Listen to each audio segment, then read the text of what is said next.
Asolado, hostil, peligroso. Ese es el mundo en el que te toca sobrevivir. Tú y tus compañeros mutantes deberéis intentar haceros con la zona. Hoy, en A las Pantallas, Mutant Year Zero.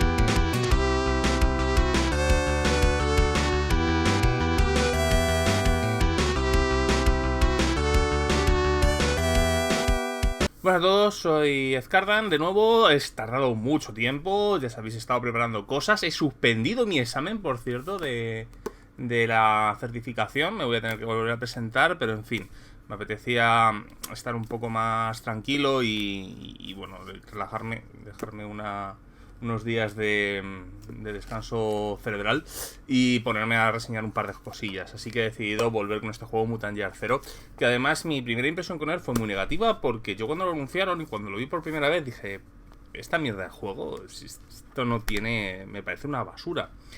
Y fue en TDN, donde ni siquiera era la partida donde yo estaba jugando, en una partida que estaba jugando al lado, en el que, bueno, yo estaba, la partida que estaba jugando, no recuerdo por qué, en cierto momento dado, estaba un poco fuera, estaba un poco out. Y entonces estaba escuchando a la gente, no sé si habría empezado o no, estarían presentando los personajes o algo. Y entonces se habló algo en la mesa de al lado, donde estaban dirigiendo este juego. Y de repente, pues me dije, hostia, pues eso que están contando, no me lo esperaba.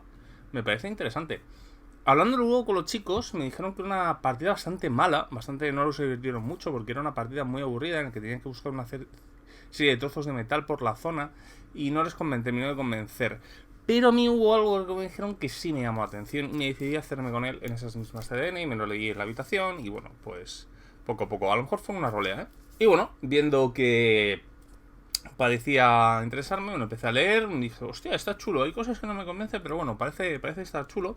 Y después, pues bueno, he estado dirigiendo la campaña oficial que viene aquí dentro, con algunas cosillas de los suplementos, y la verdad, pese a que hay cosas que no me convencen, y las vamos a ver ahora, creo que es un juego con muchísimo potencial si lo sabes usar, porque es un juego, tiene un sistema, el sistema no me termina de convencer, y hay que saber usarlo el potencial. Este no es un juego muy especialmente al uso.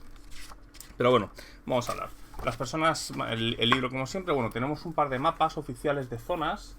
Los suplementos vienen otro más, bueno, dos más, que son un mundo con islas, ¿no? En la parte esta, pero bueno, son escasas, pero bueno, hacer de tu propia zona no es especialmente complicado. Aunque bueno, en internet no hay muchas compartidas, pero bueno, es al fin y al cabo es hacer un yermo. Uno está basado en la City de Londres y otro está basado en Manhattan. Tiene además aparte, con una serie de anotaciones, tal, y tiene algunas... Son mapas que tienen una serie de anotaciones encima que te pueden hacer presuponer que de qué va un poco el asunto, ¿no? Te dan ideas de aventura, pueden o no ser anotaciones reales, porque supuestamente es un mapa que ha sido creado por una serie de exploradores, basándose en rumores, ese tipo de cosas, porque, bueno, eso lo vamos a ver ahora, los jugadores pertenecen a una especie de comunidad aislada que se ha obligado a salir al mundo. Bueno, las personas en el fin de los días nos hablan un poco las premisas principales del juego y un poco de qué va. Que, bueno, es el típico capítulo de introducción, pero que vamos a saltarnos porque vamos a empezar con la enjundia, que es Tu Mutante, capítulo 2, en el que nos hablan de cómo crear nuestro mutante. Lo primero que tenemos que tener en cuenta es que vamos a llevar a gente joven, muy joven, entre 16 y 25 años, está recomendable, más bien 20-25, en el cual, pues bueno, es gente que ha vivido toda su vida en una especie de comunidad de niños al mando de alguien llamado el Anciano, una persona pues bastante vieja, que además está bastante mal en el momento dado, hace mucho tiempo que no se ve a ver, y los problemas que tiene el Arca, que es una comunidad bastante aislada, aunque te dicen que puede tener algún pequeño trato con personas del exterior. De hecho, yo lo recomiendo que al menos haya un par de... en mi caso fue una caravana de comerciantes que apareció una vez al mes para comerciar. Bueno, se ven obligados a salir al exterior por fin e intentar explorar lo que es la zona, creando algunos problemas, pero eso hablaremos después. El juego es muy básico, tiene 4 características y 3 habilidades por característica, que recordar. Sí, 3 habilidades por característica. Y Luego una serie de talentos que nos van a dar perks especiales. Bueno, a veces se me va al inglés, habilidades especiales o excepciones especiales, algunas de estas cosas. Además vamos a tener una serie de mutaciones que van a ser una serie de poderes especiales, porque aquí todo el mundo es mutante. Yo pensaba, una de las cosas que no me llamaban del juego es que pensaba que los poderes iban a ser muy determinantes, iba a basar mucho en el uso de poderes. Y es verdad que los poderes son especialmente chetos, pero si los quitaras el juego no se resentiría. Aunque se cambiarían algunas cosas que, o sea, es necesario porque los mutantes tienen una cosa que es que no pueden tener hijos. Y esto de los hijos, bueno, en mi caso fue importante para la trama, pero bueno, puedes obviar, ¿no? O sea, el tema de la descendencia puede tener ciertas importancias, porque hay algunos personajes que sí han logrado reproducirse en la zona, y entonces descubrir el porqué y un poco el por qué son estériles los personajes está intrincado en lo que vamos a llamar la campaña base del juego, que vamos a hablar sobre el final, una parte especial, spoilers de todo esto. Bueno, el mutante se basa en 6 clases de personaje. El primero de ellos es el matón. El matón es un personaje bastante fuerte, ¿no? Que tiene una habilidad, todos tienen una habilidad especial que os voy a hablar en el capítulo de habilidades. El mecánico es un personaje que, bueno, se dedica a reparar y hacer objetos. Está muy enfocado al crafting, por cierto.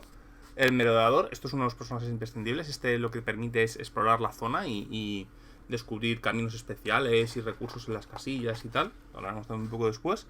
El arreglador es un negociador, un personaje principalmente social que va a dar muchos recursos al grupo. El adestrador de perros, que lo que tiene es una mascota, es un personaje, bueno, un poco más el más genérico de todos quizás, aunque funciona mucho con la mascota, y la mascota es la mejor, puede dar bastantes discursos. El cronista es otro personaje, es un personaje support, es un personaje principalmente de apoyo. El jefe, que es un personaje bastante puto de llevar, y os hablaré después un poco el porqué.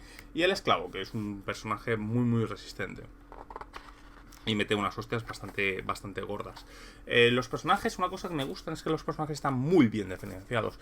Las clases, su habilidad especial les hace auténticamente únicos, y cambia mucho la configuración del grupo y cómo afronta el grupo las cosas dependiendo de qué personaje que tiene. De hecho, para mí el cronista y el merodeador son dos personajes bastante importantes, y el mecánico tiene la ventaja-desventaja de que depende mucho del propio grupo, ¿no? O sea, la imaginación del grupo es un personaje que le sacas mucho si el jugador que lo lleva es especialmente creativo, porque el crafting no está limitado técnicamente a nada. Bueno, después tenemos el capítulo habilidades. Hay una serie de habilidades. A mí me faltan habilidades. Algunas son muy genéricas. Hace falta una habilidad de percepción más al uso. Pero bueno, no... Por lo demás, pues son las clásicas. Más allá de que puedas echar de menos las habilidades de percepción, creo que no hay ninguna que puedas echar así y decir, joder, me falta. Yo la de percepción es la única que he echado en falta realmente. Y después tenemos las habilidades especiales. La del matón, que es la intimidar, que básicamente lo que consigues es mangonear a gente, o sea, obligas a la gente a hacerlo. Puede tener consecuencias después, pero al principio van a estar suficientemente intimidados para hacer lo que tú quieras.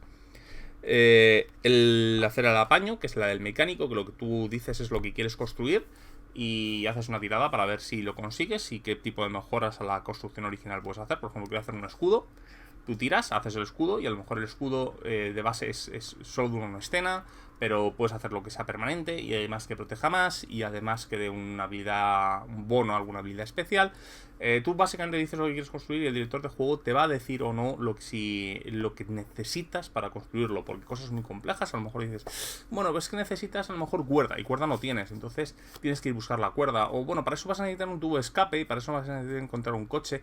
Creo que es bastante interesante este elemento, y va a algunas ideas de tramas importantes. En mi caso, por ejemplo, voy a poner en mi campaña, necesitaban hacer una especie de reproductor de cine, y entonces necesitaba una serie de componentes que, bueno, que estuvieron buscando y tardaron bastante tiempo en encontrarlo. De hecho, era como una especie de quest secundaria, ¿no? A medida que los iban encontrando, pues los iban ensamblando. Después tenemos el encontrar el camino. Encontrar el camino lo que te permite es reducir el tiempo, reducir los peligros o encontrar recursos a medida que vas encontrando. Esta es la del merodeador. Es muy útil, sobre todo si... Bueno, es que el juego principalmente trata de explorar para mí, y es que es casi clave. El arreglador es hacer un trato, lo que te permite es encontrar rumores, encontrar gente que quiera las cosas. O sea, es el típico personaje que necesitas para poder comerciar en los asentamientos y además consigue muchos recursos adicionales. Está bastante chulo, su habilidad es tan cheta que solo se puede usar una vez por sesión. Soltar al perro es la habilidad del cazador de perros, lo que te permite es una serie de habilidades del perro, que básicamente lo que haces es sumar las habilidades del perro a las del personaje para hacer cosas. La del cronista de inspirar lo que hace es dar éxitos. Esta habilidad es especialmente cheta porque lo que haces es que tú tiras y según lo que saques le das éxitos a otros personajes, incluso aunque no saquen la tirada. Está bien porque el juego es bastante puto el tema de las tiradas, pero lo que hace es que un cronista con esta habilidad un poco chetada directamente se salta el sistema de dificultades del juego. El esclavo lo que tiene es sacártelo de la cabeza, que lo que te permite es cuando te recibes una hostia, haces una tirada en tu siguiente turno para ver si te logras recuperar, si esa hostia no te ha hecho daño. O sea, lo que haces es que te comes daño, pero después en tu turno tiras para ver cuánto de ese daño te absorbes, por así decirlo. Está bastante chula, es una gran habilidad. Después tenemos el capítulo de talentos, son una serie de perks. Tienes perks de personajes y perks genéricos. Tienes de todo, por ejemplo, el de cocinar, que lo que haces es que quitas la contaminación de la comida, o por ejemplo, puedes cocinar, desollar los animales, de hecho es bastante combo.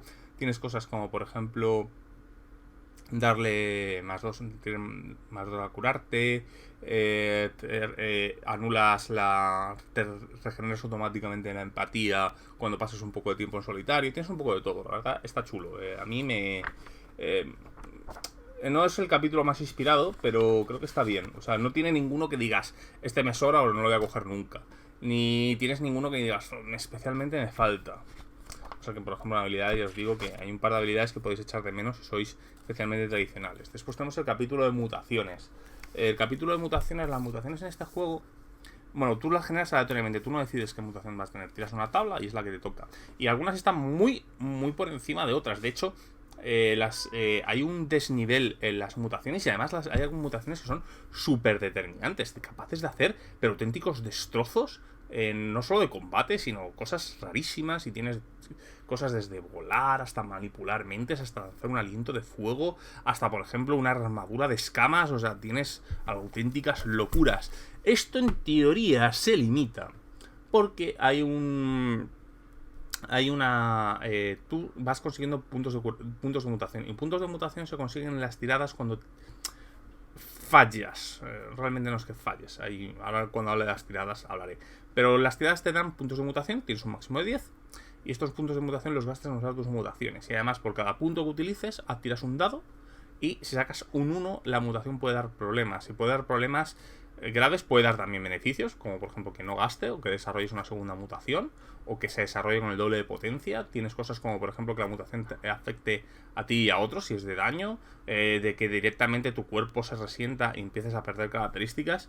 La verdad es un arma de doble filo. Lo que pasa es que es especialmente potente y están salidas de vueltas, o sea, son muy desequilibradas, y el nivel entre unas y otras es que están a unas distancias demasiado graves.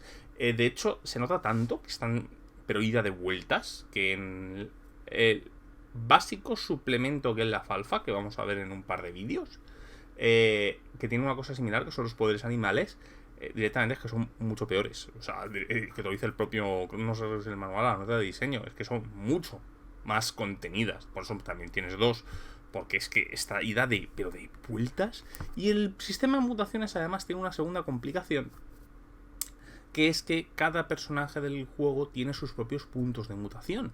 Y para el director de juego es una cuestión de microgestión si te encuentras con mutantes, que es bastante común. No especialmente común, hablaremos después cuando hablemos de los enemigos, pero tiene sus mutaciones. Si tú, por ejemplo, estás enfrentándote los 4 jugadores contra un grupo de 6 o 8 mutantes, cada mutante tiene un poder distinto y sus propios puntos de mutación. Es una locura de microgestión. Vuelvo a decir, esto lo solucionan en Get la Falfa porque el director de juego tiene una serie de puntos para gastar en una especie de pool genérico, una reserva genérica en las que las va gastando. Está mucho mejor, porque es que llevar la microgestión, yo recuerdo un combate en el que directamente pasé de usar los poderes de los mutantes porque me volvía loco. Bueno, y aparte porque están tan chetos que directamente mataba a personajes. A uno le tocó un aliento de fuego que directamente con 5 puntos mataba a un personaje porque sí. Y ya os digo, hay de todos. Quiero recordar que hay 30 mutaciones o 25 mutaciones. Pero bueno, después tenemos el El conflicto y trauma es un poco cómo funciona el sistema el sistema de combate y de curación. Básicamente funciona como un sistema de iniciativas en el que tú tiras un dado y sumas tus reflejos. Y bueno, puedes sumar algunas cosillas adicionales. Tienes una serie de acciones tipo D&D. Tú puedes hacer un par de maniobras por turno. Bueno, una maniobra y una acción por turno. Tienes distancias. Las distancias funcionan muy similares de Star Wars, son abstractas. Tú estás a corto, a largo, cerca del enemigo, a distancia extrema, tal. Y eso determina la distancia del arma y los positivos y negativos que tienes. Tienes también conflictos sociales, lo que haces es hacer daño en las habilidades en los atributos sociales. Y bueno, pues todo este tipo de cosas. Tienes maniobras de cuerpo a cuerpo. Funciona un poco como Dragon Age, porque tú los éxitos adicionales, tú por ejemplo impactar a alguien y necesitas un éxito y sacas 3, esos éxitos adicionales puedes usarlos para hacer pequeñas proezas, por ejemplo derribarle, desarmarle, hacerle más daño. Está bastante chulo. Yo la verdad me parece que esa parte del sistema ya lo defendí en Dragon Age y lo defiendo aquí. Es que me parece muy chulo. Está bastante bien hecho. Bueno, y los pues los tipos de daño, ¿no? Y depende del tipo de arma, pues por ejemplo una granada aturdidora pues a lo mejor te hace daño de confusión. O por ejemplo alguien te intenta convencer y te hace daño en duda, que es empatía, ¿no?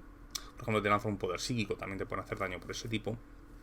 Cada punto de daño te reduce el atributo al que va asociado. Pues por ejemplo disparo una pistola pues te hace daño, ¿no? Que te reduce la fortaleza. Lo cual crea una escalada, ¿no? Porque cuando a ti te hieren tiras menos dados en esa característica y entonces vas dando bastante las cosas cada vez peor. Y bueno, tienes un sistema de cobertura, tal, y si te quedas roto, o sea, si te dejan a 0 puntos, haces una tirada en la tabla de heridas críticas para ver qué tipo de daño tienes, ¿no? Cuando te intentas endurarte y qué efecto tiene. Esto está bastante chulo porque el juego está basado muy a jugar al día a día, al largo plazo, y a lo mejor tener una pierna rota, pues a lo mejor es un problema durante 3 días, ¿no? O 6 días, o 10 días, o 14 días, o los que sean. Y claro, es que esos 14 días te tienes que estar alimentando. Y no es fácil. Porque el juego, como tiene mucho este elemento de supervivencia, hace mucho hincapié a la hora de comer, a la deshidratación, a la desnutrición, al tema de necesitar compañía. De hecho, para poderte recuperar necesitas consumir este tipo de recursos y cada día consumes 1 de comida y 2 de agua, quiero recordar. Sí, 1 de comida y 2 de agua. Y si estás deshidratado, pues necesitas tomar tomas adicionales, tal. Y si vas estando en estos estados, cada vez vas yendo peor, hasta que te terminas muriendo. Y conseguir la comida y la bebida no es tan fácil. De hecho, en alguna ocasión ha llegado a ocurrir en la campaña que yo estuve jugando, de los jugadores diciendo, es que no podemos estar 5 días parados porque no podemos dar de comer y de beber a todos los personajes. Es que necesitamos salir, ¿no? Y eso crea un regustillo interesante de decir, bueno, tío, mira, no es que, mira, pues tengo un problema en el brazo, me he dislocado el hombro y necesito 7 días. No, tío, no tenemos 7 días, tenemos que salir hoy. Porque necesitamos recursos. O necesitamos hacer cosas. Bueno, y crea cosas unas dinámicas muy interesantes. He de decir que esto es otra de las reglas que ha cambiado, la hablaré cuando es que la alfa. Pero también ha cambiado un poco el sistema de curación y alimentación tal, porque no es tan fácil. Aquí es un poco soft, y siendo súper duro, es bastante soft. Juego, por cierto, súper mortal. La posibilidad de morirse es extremadamente alta. Yo que no me esforcé especialmente en matar, porque soy un poco... diría mamá, pero no, yo no considero que hay que hacer muertes gratuitas, que he tenido muchas oportunidades de hacerlas. Pero y ahora sí me he finiquitado, creo que recordar que 5 PJs. En una campaña que duró bastantes sesiones. Bueno, estuve dirigiendo un año, pero no todas las semanas, así que en unas 30 sesiones aproximadamente. Entre 30 y 40 sesiones. Tienes una serie de condiciones, estados alterados, el típico oscuridad, tal. Hace mucho hincapié en esas cosas, además, que funcionan con la supervivencia. El juego, ya os digo, hace un hincapié a la supervivencia y el sobrevivir en un espacio hostil especialmente...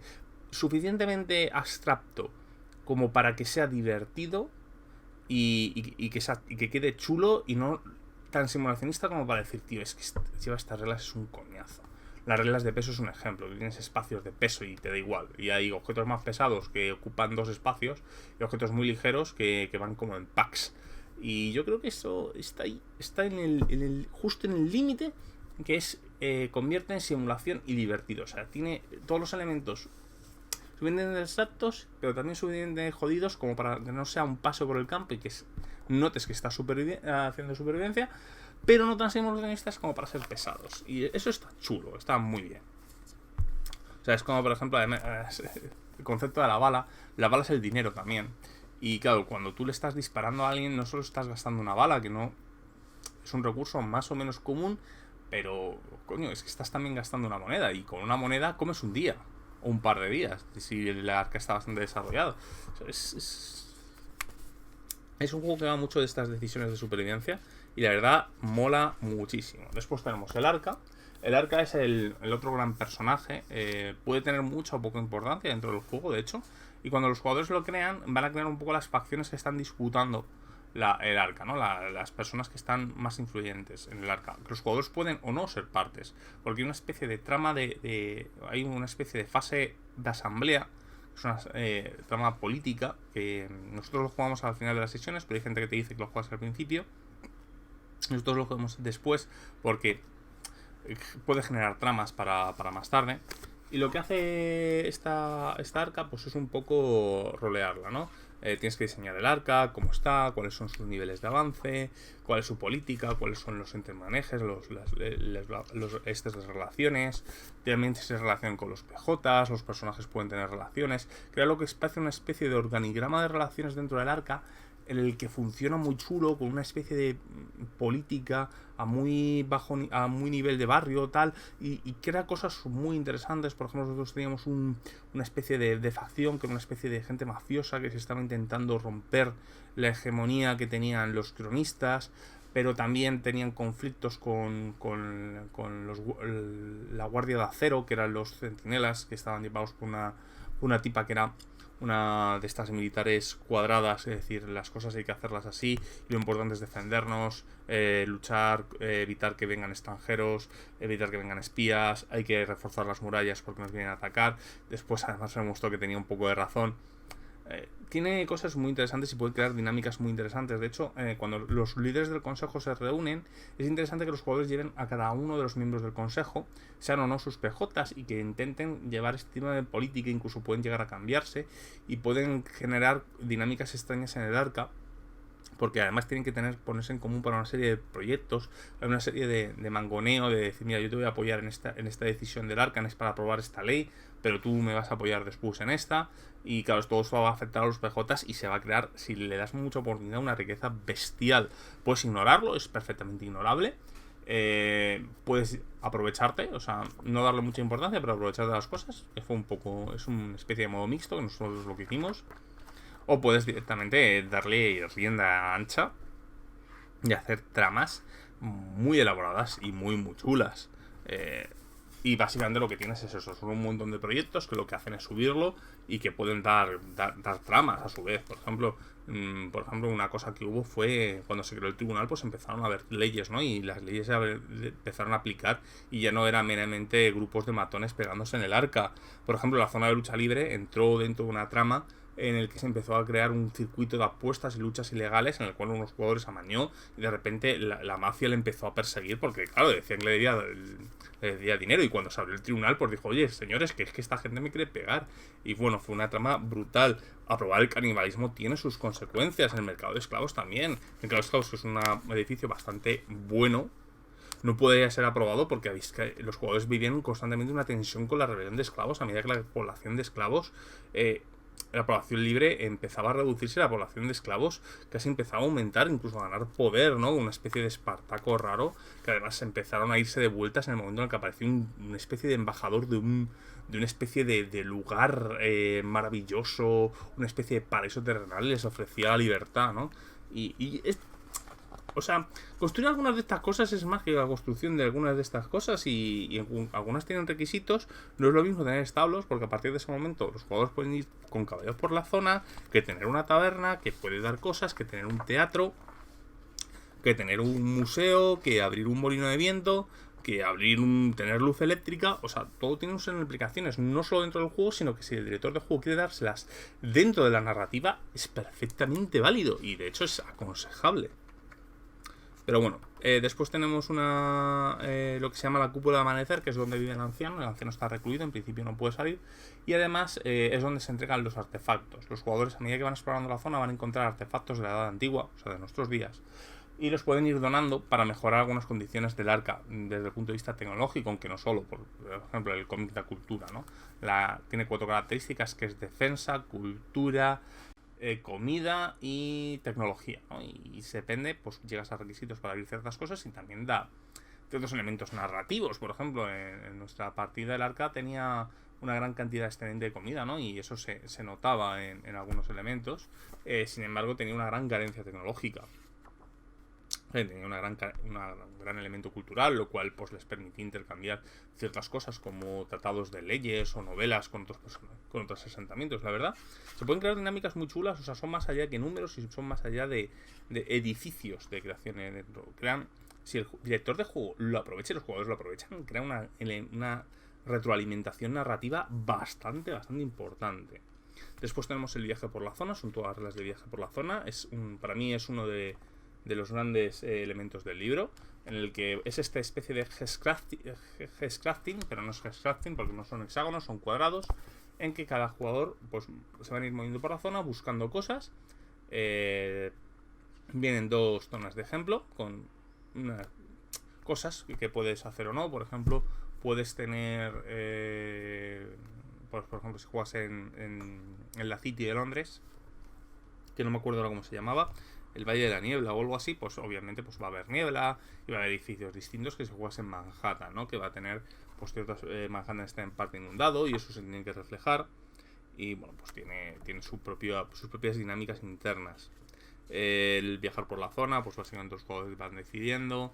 Depende de si tienen. En principio se tardan 4 horas en pasar por una zona no explorada y 2 por una zona explorada, pero los moderadores cambian.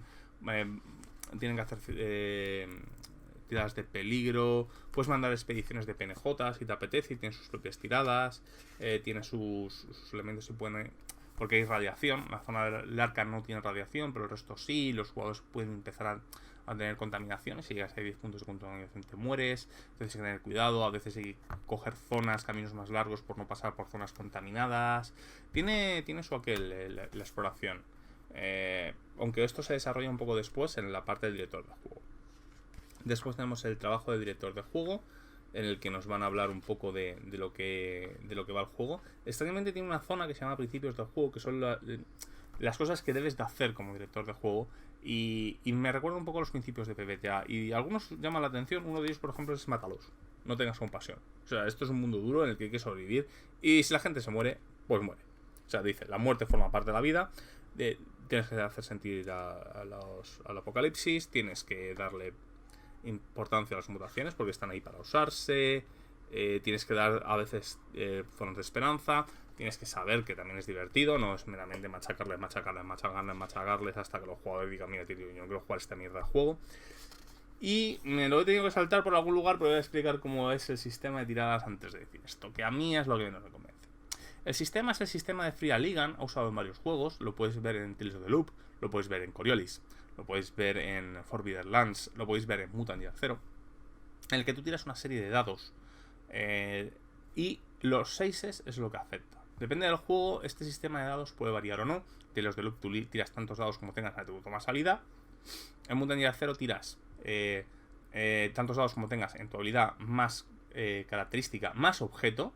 Y cada uno dados de serios colores, porque tienen distintos efectos. Los 6 funcionan en todos, pero en los de atributo y en los de objetos, los unos pueden provocar un fallo. En principio no lo provocan, porque tú tiras una vez, sacas un 6, habitualmente lo has pasado, algunas tiradas más difíciles necesitas varios 6, y si estás combatiendo, los 6 adicionales dan proezas de combate. Pero tú puedes decir volver a tirar los dados, guardando todos los 6 y todos los unos que tengan fallos, o sea, los de atributos y los objetos, y volverlo a tirar. Y a partir de ese momento, los unos de objetos y atributos pasan a contarse. Y tienes tanto daño en atributos como unos hayas sacado, y tienes el objeto que da dañado tantas veces como uno de objetos hayas sacado. O sea, significa que, por ejemplo, si un hacha tiene nivel de objeto 2, sacas 2, el hacha se rompe. Y puede ser reparado o no, porque los objetos tienen una especie de característica, algunos de ellos, que se llama apañado, que si están apañados no son reparables una vez rotos. Son reparables mientras no estén rotos del todo. Los que no están apañados se pueden reparar incluso aunque estén rotos. Lo cual, esto que saque 6 es que es puto, porque a veces estás tirando... En teoría hay un porcentaje de que te dice que si tiras 6 dados tienes que sacar al menos una tirada.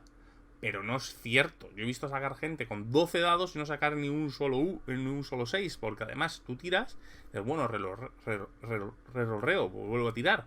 Ya, pero el riesgo es sacar unos está ahí y los unos no sacas. Y yo recuerdo, por ejemplo, un combate contra un tipo bastante durísimo. O sea, un combate que los jugadores estarían perdidos. Y hizo la primera tirada y sacó, quiero recordar que 8 unos.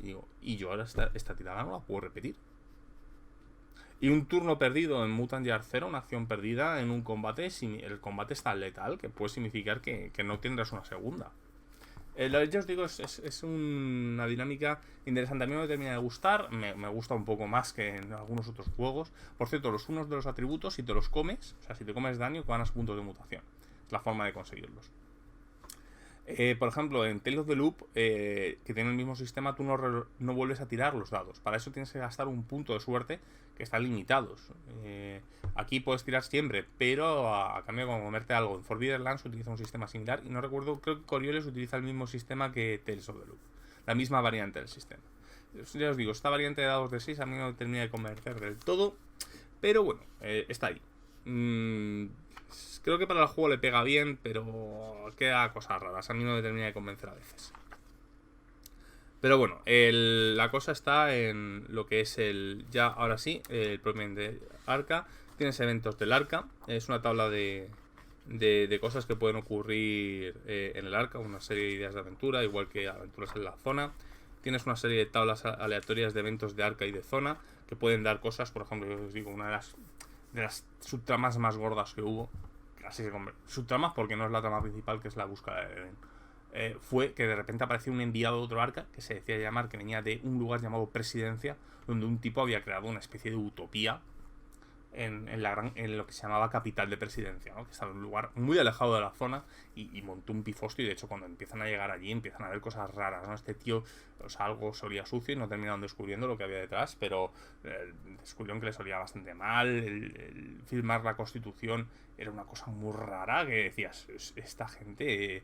y hay gente que firma esto, o sea... yo os digo, puede dar...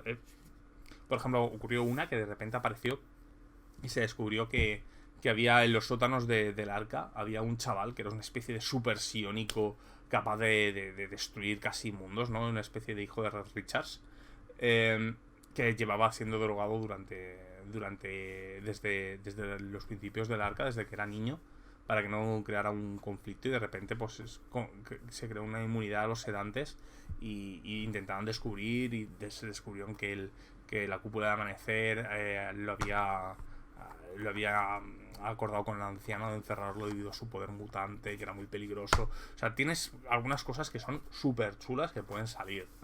Y tienes incluso que, por ejemplo, que el arca sea asediado por otra gente. Y los asedios tienen un sistema de batallas que en principio, bueno, pues es bastante abstracto, ¿no? Se tiran dados según los generales y las fuerzas de la defensa y el ataque.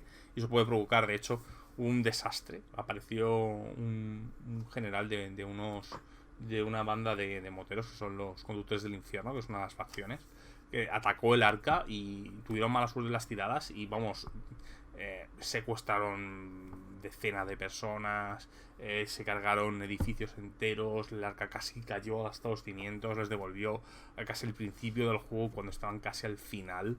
De hecho, eso demostró cierto problema porque los jugadores se desanimaron mucho ya en hacer cosas en el arca, porque les arrasaron casi completamente. O sea, las peores tirajes pueden sacar, los peores tiradas de eventos. Número de edificios que se destruyen, 6.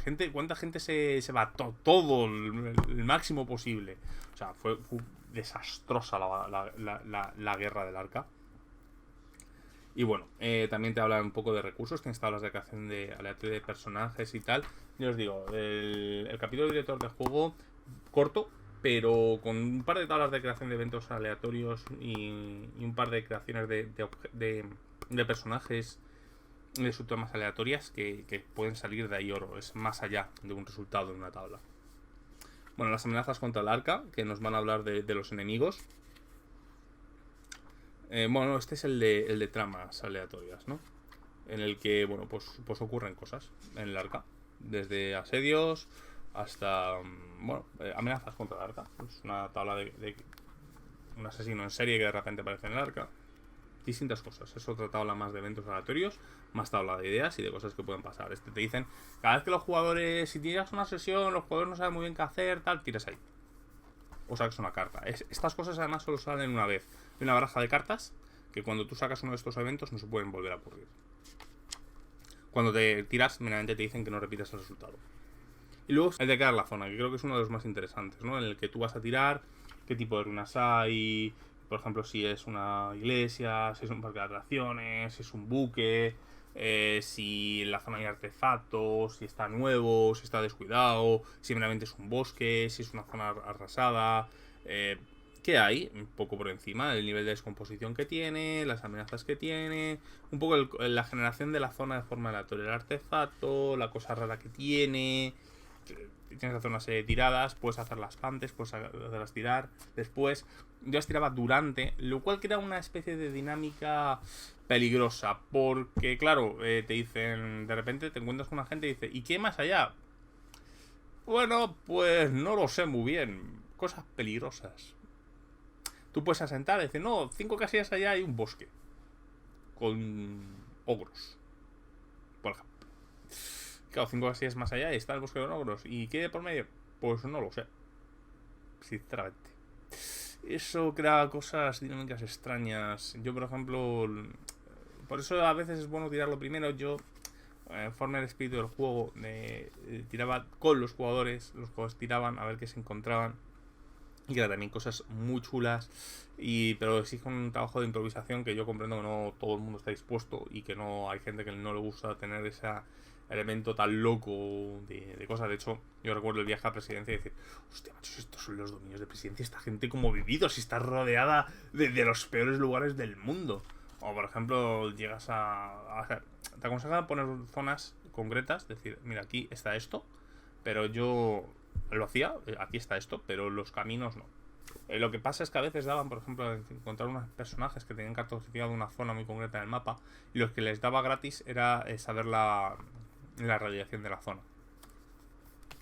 Pero bueno, eso ya os digo, y además hay cosas locas, es decir, joder, y ahora como junto esto y esto, ¿cómo combino estas 4 cosas? No, a veces dicen, tengo que pensar como un segundo, tengo que pensar qué hay en esta zona. Trabajas ahí en segundo plano, ya está, venga, empecemos. Yo juego así y la verdad digo cosas muy satisfactorias, muy muy chulas también. Pero bueno,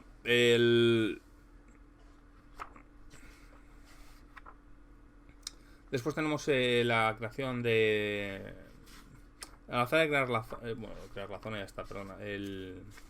El ruinas de la zona, un poco te describen que son todos los resultados de las tablas anteriores. Las amenazas igual, con todos los tipos de monstruos. Hay como 3 tipos de monstruo, es más bien de peligro, de amenaza. Primero son humanoides y de todo, en el que hay desde las facciones de la zona hasta ideas de tramas. Por ejemplo, te puedes encontrar con una chica nésica o un chico nésico. Puedes encontrarle Morlocks, que son supervivientes de una arca que estaba bajo tierra. Te puedes encontrar a personajes de la secta Nova o de los conductores del infierno. No tienen por qué ser peligrosos, estos no tienen por qué ser hostiles directamente. Puede determinar mucho el cómo ha ido la gestión de los personajes de las propias facciones, porque la propia zona tiene una política interna, vamos a hablar al final.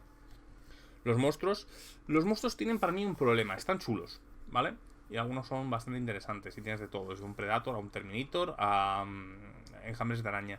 Lo que pasa es que muchos monstruos, más o menos más de la mitad de ellos, tienen una habilidad que se llama enjambre.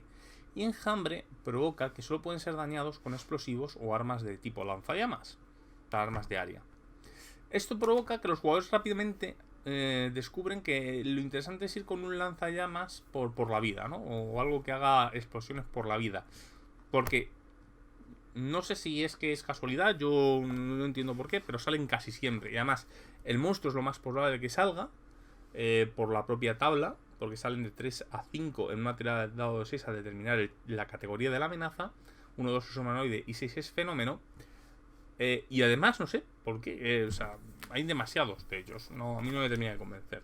Y lo último son los fenómenos, que quizás es lo más chulo, porque son cosas raras. Desde, por ejemplo, un holograma, a una. A un campo de minas, a lluvia ácida. Son cosas raras que ocurren. Artefactos. Ya nos estamos acercando al final. Son objetos de la edad antigua que dan habilidades especiales. Algunas bastante chulas, otras no. Por ejemplo, tienes el rifle de asalto, que te permite disparar sin recargar. La batería, que te permite alimentar algo que necesite energía. El coche, que directamente está cheto, aunque necesitas gasolina para poderlo. Las bicicletas. Por ejemplo, tienes estimulantes, tienes antirradiaciones que te quitan todo. Tienes brújulas que te dan habilidad, un montón de cosas que te dan habilidades, como por ejemplo la brújula o la llave inglesa. Y luego están lo que se llaman los objetos clave, que voy a hablar un poco después. Son tres o cuatro objetos, que son muy importantes a la hora de resolver la trama del Edén. Todos estos objetos se pueden romper, pero también se pueden reparar y se pueden entregar al arca a cambio de tecnología. Y por último tenemos los sectores especiales de la zona, ¿no? Que son quests directamente. Son, por ejemplo, está el garaje, que es la base de los conductores del infierno. El otro arca, que es otro arca distinta a los personajes, que en el cual su anciano también murió. Y hay una cosa muy chunga con un ghoul, ¿no? Que es una de las facciones. Tienes el a Secta Nova. Muchas de esas cosas se ven en el videojuego, aunque no tratados de ninguna forma. El castillo oxidado, que es un buque que está encallado, ¿no? Y que puede tener problemas. Todo tienen sus personajes, sus tramas, todo tiene todo un poco. Y aquí es lo que quería decir. Hay una serie de facciones claves en el juego, que son, por ejemplo, los Morlocks, los Ghouls, los Conductores del Infierno, la Secta Nova, tal, que se van creando y tienen una serie de dinámicas y no tienen por qué ser negativas. Tú puedes perfectamente llevarte bien con la Secta Nova. De hecho, bueno, no sé si es fácil o difícil. Son muy malos, en parte, ¿no? Porque tienen una arma atómica que pueden detonar en cualquier momento. Tienes los Conductores del Infierno, que es un grupo bastante hostil, pero te puedes llevar bien con ellos, no tienes por qué llevarte mal. Es una cosa interesante, ¿no? A ti te presentan la facción y a lo mejor los jugadores logran tener tratados con esta gente y puedes meter las tuyas propias. O sea, por ejemplo, los Ghouls no eran especialmente malos y hasta que de repente... A ver, tienen sus cosas y muy buenos no son, pero no tienen por qué ser malos. Y de hecho en mi campaña no, los juegos se llevan bastante bien hasta de repente aparece una especie de señor de la guerra súper chungo que estaba viendo como los ghouls estaban maltratando, ¿no? Y la propia aparición de Presidencia, que es una de las facciones que yo creé, cambió una serie de dinámicas, una serie de encuentros malos con la parte de los Conductores del Infierno, con ciertos problemas. Hubo un contacto con la Secta Nova. Pues no fue precisamente hostil. Esta gente estaba buscando lo que se llamaba la luz sagrada, porque habían visto una luz enorme que pensaban que era un dispositivo nuclear y no, era que alguien había hecho otra borrada por otro lugar de la zona. O sea, tienes su aquel y pueden crear partidas muy ricas, mucho más allá de lo que aparenta a simple vista. Y por último tenemos ya el camino al Edén. Es la campaña. El juego viene con una campaña pregenerada, con su propia metatrama de la zona, por qué las cosas están como están y por qué existen los mutantes y todo esto. Tiene que ver una serie de cosas que llaman las potencias titánicas, aunque gran parte de ello no está desarrollado porque se va a desarrollar a lo largo de la línea. La línea tiene 4 juegos principales, que es la Alpha Mechatron, creo que se llama, y Elysium. Son 4 proyectos distintos que se crean para la reconstrucción de la Tierra y los jugadores forman parte de una. Y entonces están buscando algo conocido como el Edén, porque creen que es una especie de tierra, un Edén, una tierra maravillosa. Cuando llegan a lo mejor no es exactamente lo que las leyendas decían.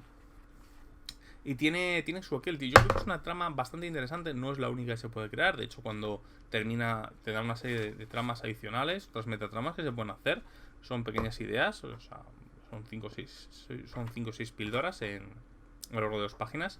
Y una vez que los jugadores se encuentran en Edén, el grupo sí que puede haber acabado porque hay una solución muy definitiva para la campaña, pero no tiene por qué ser el fin de la campaña y el fin de tus aventuras en Mutant Year Zero. Ya os digo. Y por lo demás, bueno, Mutant Year Zero yo creo que es un juego muy recomendable, sobre todo si os gusta esta creación de de mundo, especie de exploración, supervivencia, pero no es un juego que, si no te gusta eso, el juego lo vas a odiar. De hecho, hay gente que yo conozco que me dice, tío, es que el juego me parece aburrido por esto. Pero tiene todo ese tipo de cosas, este tipo de dinámicas, este tipo de creación un poco aleatoria de todas las situaciones que te hace salir un poco a veces de tu zona de confort de director de juego, que yo creo que es súper interesante y crea historias muy muy divertidas. Para mí es una de las campañas más gratificantes que he dirigido en los últimos 2 años completa. Desde luego creo que ha sido la más gratificante de todas en los últimos 2 años que he dirigido. Y yo creo que está muy, muy chulo. Yo creo que es un juego. El único problema para mí es el sistema de tiradas, que considero que el sistema en esa parte es horrible. No me gusta. Creo que le pega bien al juego, pero a mí a veces se me hace un poco cuesta arriba y mis juegos también. Pero bueno, por lo demás, ya os digo, es un juego chulísimo, 100% recomendado. Y bueno, bueno, en los siguientes vídeos voy a analizar los 3 Zone Compendium que hay en español. Hay 5 en inglés, os recordar, o 6 en inglés. Y el Get Love Alpha, que es la segunda parte. Es una precuela del juego, que también está bastante chulo. Por lo demás, soy Ezcardan. Hasta otra.